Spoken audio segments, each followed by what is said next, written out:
সবাইকে অনেক অনেক শুভেচ্ছা আমন্ত্রণ জানাচ্ছি জিটিভির নিয়মিত সান্ধ্যকালীন আয়োজন এই সন্ধ্যায়।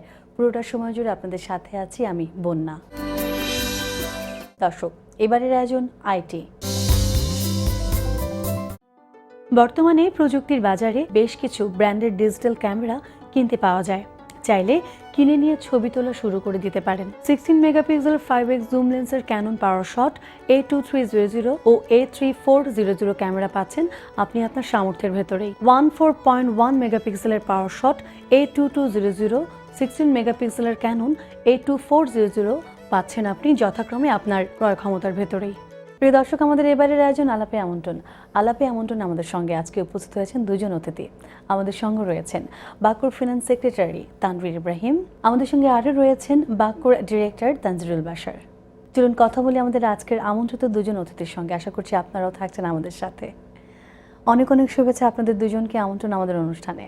কেমন আছেন আপনারা?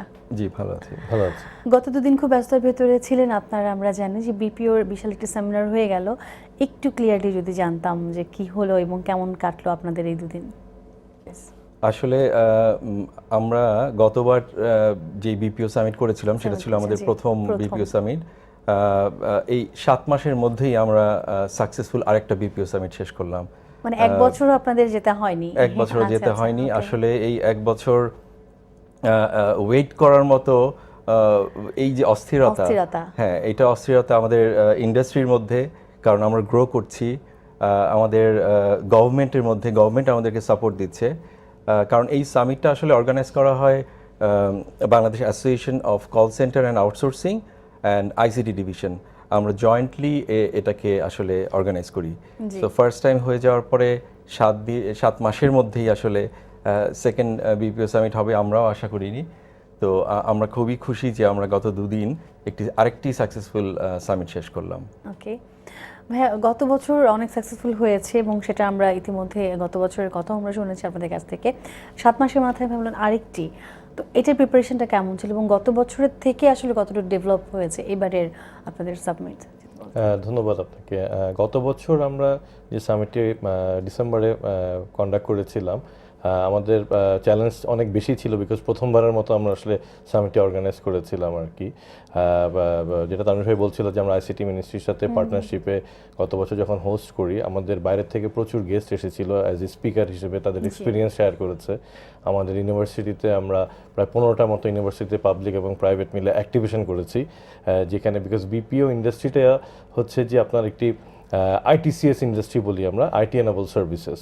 সো যার মধ্যে কল সেন্টার একটি পার্ট আছে, নন ভয়েস, ভয়েস, ব্যাক অফিসের একটি পার্ট আছে, যেখানে আসলে ইয়াং জেনারেশনের কাজ করার একটা বড় স্কোপ তৈরি হয়েছে আর কি। এই ইন্ডাস্ট্রিটার সম্বন্ধে আসলে অনেকে জানতো না। আমরা যখন প্রথম যাত্রা শুরু করি 2008-এ, আমরা শুরু করেছিলাম 300 জন লোক নিয়ে। আজকে আমাদের ইন্ডাস্ট্রি সাইজ হচ্ছে 30,000 লোক, এবং আগামী 2021 সালের মধ্যে আমাদের আরও প্রায় 1 লাখ লোকের কর্মসংস্থানের অপরচুনিটি আমরা ক্রিয়েট করতে যাচ্ছি। এই বছর আমরা আমাদের সামিটটি একটু বড় আঙ্গিকে করছি। এখানে অলরেডি আমরা প্রায় 300 লোককে অন দ্য স্পট জবের একটা অপরচুনিটি ক্রিয়েট করেছি, যার পার্ট হিসেবে আমাদের প্রায় 30টি ইউনিভার্সিটিতে একটি অ্যাক্টিভেশন প্রোগ্রাম চলেছিল, যেখানে একটি ছেলে তার এই বিপিও ইন্ডাস্ট্রি সম্বন্ধে জানতে পারে, সেই স্টুডেন্ট লাইফ থেকেই তার কেরিয়ারটা শুরু করতে পারে। সো এবং এটা একটি অনগোয়িং প্রসেস, এটা চলতে থাকবে। এই প্রোগ্রামটি এবার আমাদের বাইরের থেকে প্রচুর স্পিকাররা, প্রফেশনাল স্পিকাররা আসছে, যারা আসলে তাদের এক্সপিরিয়েন্সটা আমাদের ইন্ডাস্ট্রির সাথে শেয়ার করছে।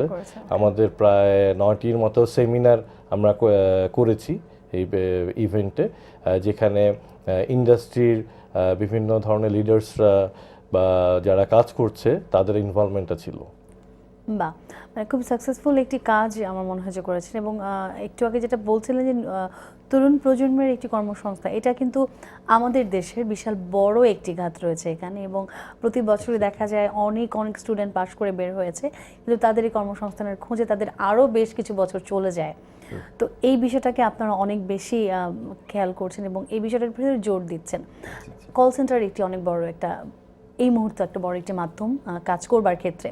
এটা নিয়ে একটু জানতে চাইবো যে আমাদের দেশের কল সেন্টার বা কল সেন্টার যারা কাজ করছে তাদের অবস্থানটা কেমন এখন ইন্টারন্যাশনাল? আমরা যদি কল সেন্টার পার্সপেক্টিভে ধরি, তাহলে আমাদের এই মুহূর্তে ডোমেস্টিক কল সেন্টারের একটা বিগ পোর্শন আমরা বিপিও ইন্ডাস্ট্রি হ্যান্ডেল করি। আচ্ছা, কল সেন্টার বলতে আসলে আমরা যেমন দেখি যে কাস্টমার সার্ভিস দিই আমরা, আমাদের বিভিন্ন টেলিকম অপারেটরদের যে ক্লায়েন্ট সার্ভিস, যে কাস্টমাররা ফোন করলে যে ধরনের প্রবলেম পড়ে, সেই প্রবলেমগুলোর সলিউশন কিন্তু তারা 1-to-1-এ ফোন করে, হটলাইনে ফোন করে নিচ্ছে।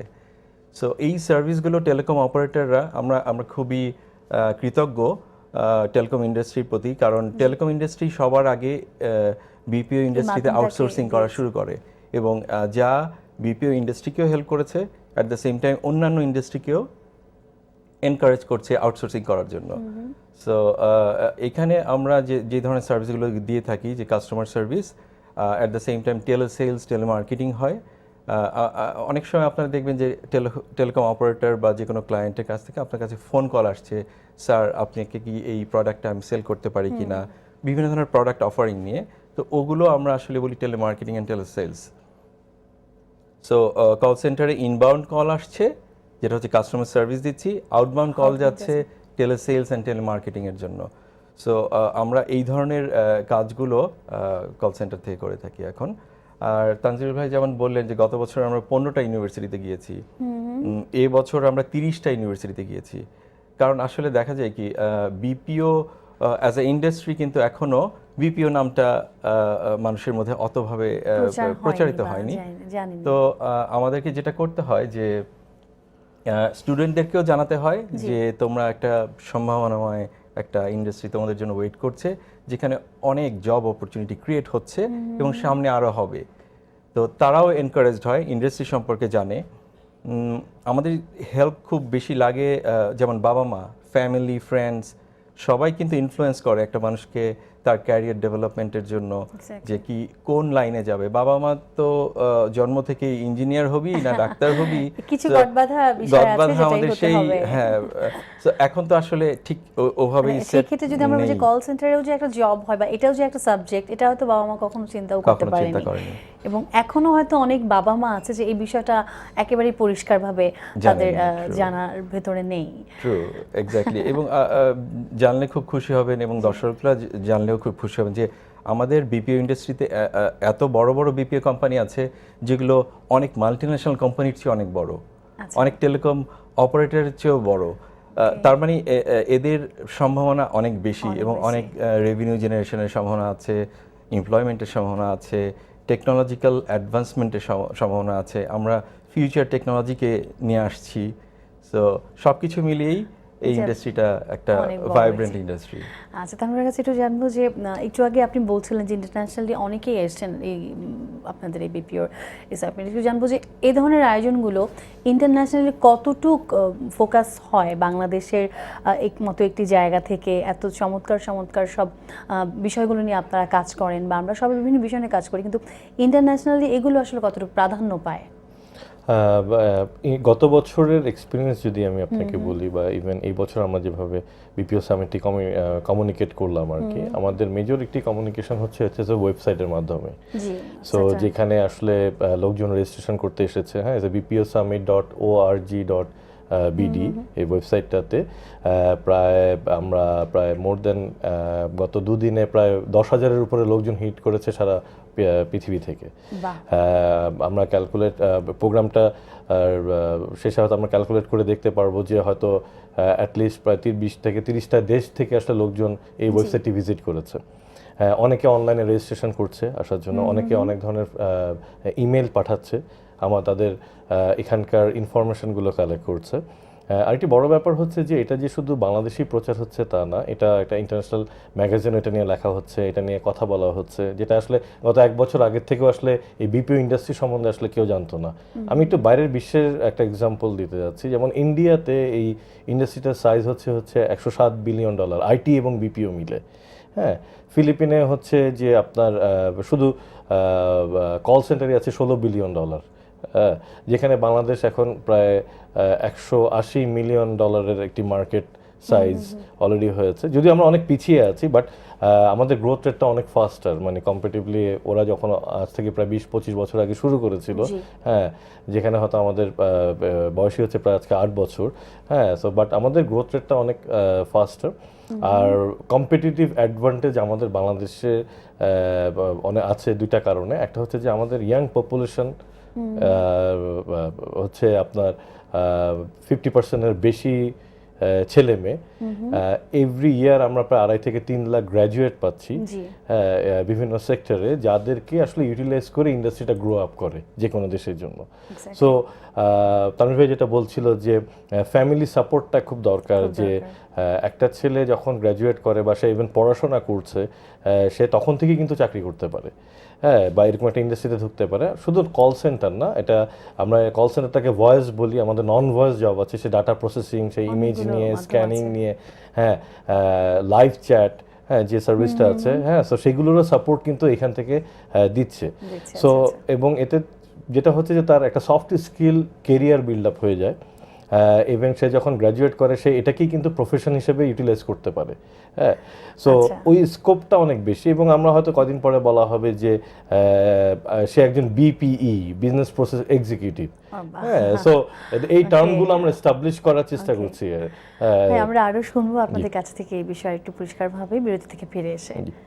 প্রিয় দর্শক, কথা হচ্ছিল আমাদের আজকের আমন্ত্রিত অতিথিবৃন্দের সঙ্গে। আরও খানিকক্ষণ কথোপকথন চলবে, আপনারা থাকুন আমাদের সাথে। খুব ছোট্ট একটি বিরতি নিয়ে আমরা এক্ষুনি ফিরছি।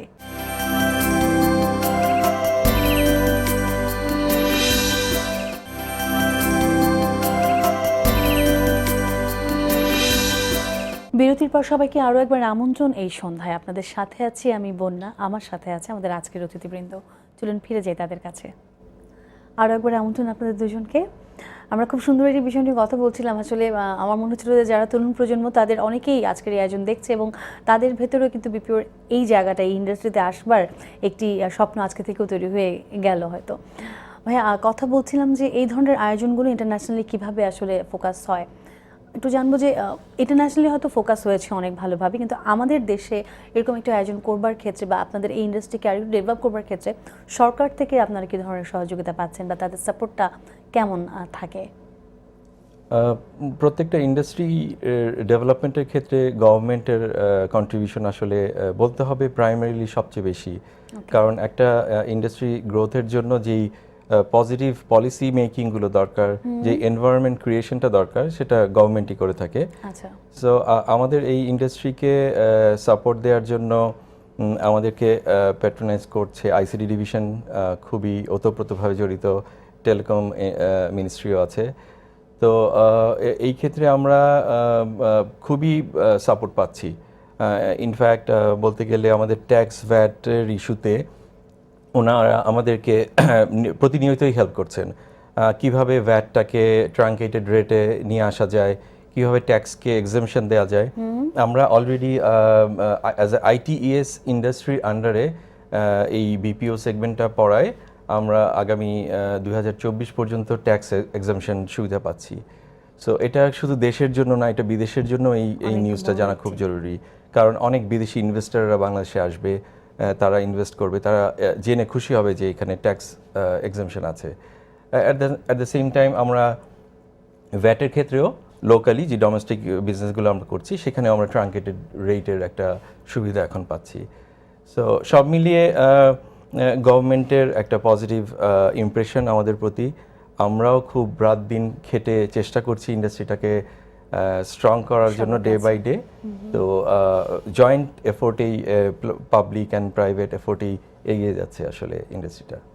আমরা একটু বাক্য নিয়ে জানতে চাই যে এটার শুরুটা কবে থেকে হয়েছে এবং কিভাবে বাক্য থেকে সবার মাঝখানে পৌঁছে গেছে বাক্য, এবং বাক্য দ্বারা কতজন উপকৃত হয়েছে? বাক্য যাত্রা শুরু হয় হচ্ছে 2008 সালে। এটা বিটিআরসি, বাংলাদেশ টেলিকম রেগুলেটরি কমিশনের আন্ডারে প্রথম লাইসেন্স দেওয়ার শুরু হয় কল সেন্টারের জন্য।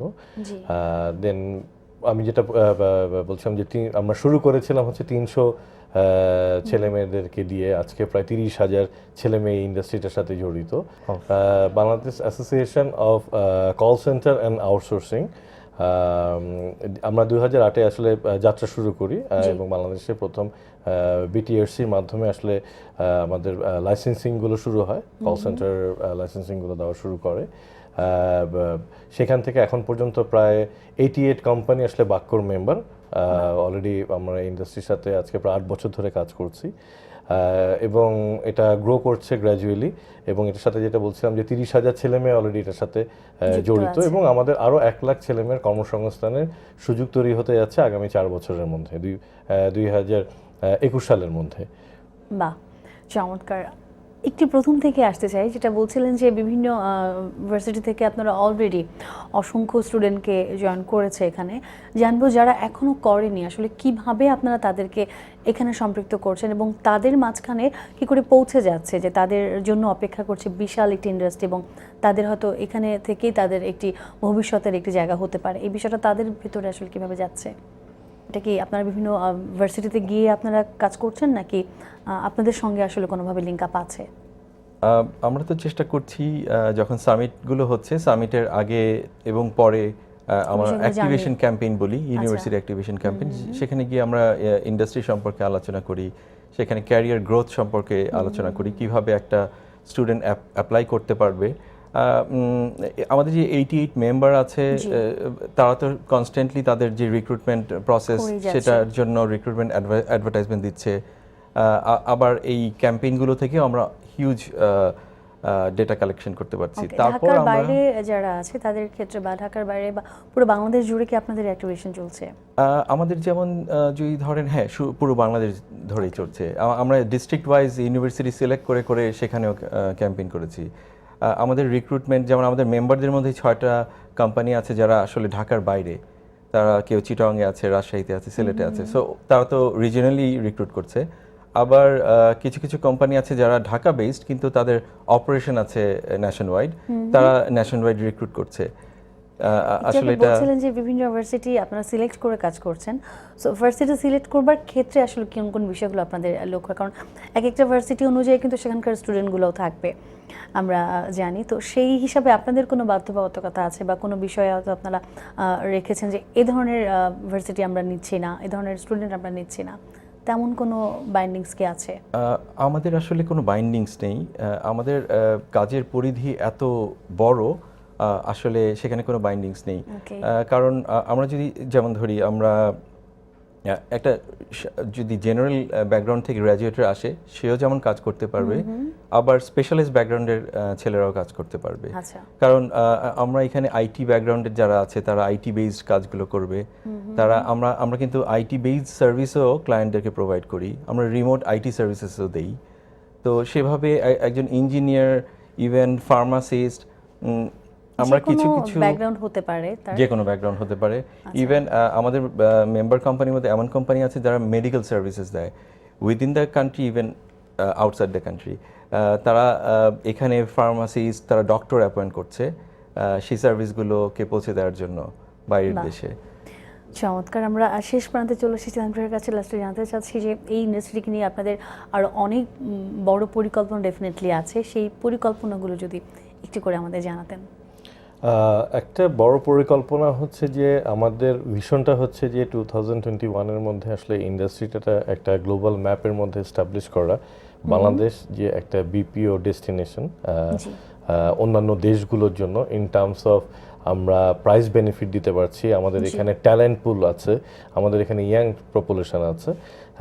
সো সেটাকে এস্টাবলিশ করাটা নাম্বার 1। নাম্বার 2 হচ্ছে যে গ্লোবাল ফুটপ্রিন্টে বাংলাদেশের ম্যাপটাকে গেঁথে দেওয়া। হ্যাঁ, সো এই জন্য আসলে ইন্ডাস্ট্রিটাকে নিয়ে আমরা কাজ করে যাচ্ছি। এবং এখানে একটা বড় ইম্পর্টেন্ট কাজ হচ্ছে যে আমাদের সোশ্যাল গভর্নমেন্ট যেমন আমাদেরকে সাপোর্ট করছে, আমাদের এই ইয়াং জেনারেশন বা এই ছেলে মেয়েদেরকে তাদের ফ্যামিলিকেও সাপোর্ট করতে হবে। সো লোকাল গার্ডিয়ানের সাপোর্টটা খুব দরকার এই ইন্ডাস্ট্রিটাকে গ্রো আপ করার জন্য। সো এখন পর্যন্ত আমরা খুবই আশাবাদী। আমরা যেহেতু আমাদের একটা গাইডলাইন আমরা সেট করেছি, গভর্নমেন্ট আমাদেরকে একটা গাইডলাইন সেট করে দিয়েছে। এই জায়গাটা একটা জিনিস বলার আছে যে এবার আমাদের ইভেন্টের পে অফ লাইনটা হচ্ছে local experience global business. So local এক্সপিরিয়েন্সটা আমরা সবাই কম বেশি গত 8 বছর অর্জন করেছি। আমরা বিভিন্ন মাল্টিন্যাশনাল কোম্পানিগুলোর জন্য কাজ করেছি এবং বিভিন্ন ডোমেস্টিক বা লোকাল বড় বড় অর্গানাইজেশনগুলোর জন্য আমরা ব্যাকএন্ডের সাপোর্টটা দিয়েছি। এখন এই এক্সপিরিয়েন্সটা নিয়ে আমরা আসলে বিদেশের মাটিতে যে বাইরের কাজগুলো বাংলাদেশ থেকে নিয়ে আসতে যাচ্ছি। আচ্ছা, সো চমৎকার এবং অনেক বড় একটি পরিকল্পনা আছে এবং এই পরিকল্পনার সঙ্গে যুক্ত আছে অসংখ্য মানুষ, অসংখ্য তরুণ প্রজন্ম, এবং আপনাদেরকে অনেক অনেক ধন্যবাদ এত ব্যস্ত সময় সময় দিয়েছেন। এ ধরনের আয়োজনের মাধ্যমে আমার মনে হয় যে যেই উদ্যোগ নিয়ে আপনারা সামনে থেকে এগোচ্ছেন, যে বাংলাদেশকে পৌঁছে দেয়া বিশ্বের প্রতিটি জায়গায়, সেই উদ্যোগ সফল হবে, সেই স্বপ্ন বাস্তব হবে, সেটা আমাদের আশা। অনেক ধন্যবাদ আপনাদেরকে। আপনাকেও ধন্যবাদ। প্রিয় দর্শক, কথা হচ্ছিল আমাদের আজকের আমন্ত্রিত অতিথিবৃন্দের সঙ্গে। কথা বলতে বলতে অনুষ্ঠানের একদম শেষ প্রান্তে শেষ করবার আগে আজকে যাদের জন্মদিন, সবাইকে জন্মদিনের অনেক অনেক শুভেচ্ছা। আপনাদের প্রতিটি দিন শুভ হোক, সুন্দর হোক, আমাদের এই প্রত্যাশা থাকলো। সামাজিক যোগাযোগের ওয়েবসাইট ফেসবুকে চালু আছে জিটিভির ফ্যান পেজ। জিটিভি সম্পর্কিত যে কোনো তথ্য জানতে লাইক দিতে পারেন, ভিজিট করতে পারেন। এই সন্ধ্যা কেমন লাগে অনুভূতির কথা জানাতে পারেন চিঠির মাধ্যমে। লিখবার ঠিকানা প্রযোজক এই সন্ধ্যা, জিটিভি, 25 সেগুন বাগিচা, ঢাকা 1000।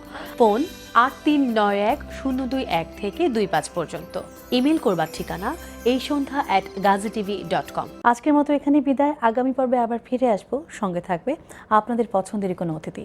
সেই প্রত্যাশায় ভালো থাকুন, সুন্দর থাকুন, জিটিভির সঙ্গে থাকুন। আল্লাহ হাফেজ।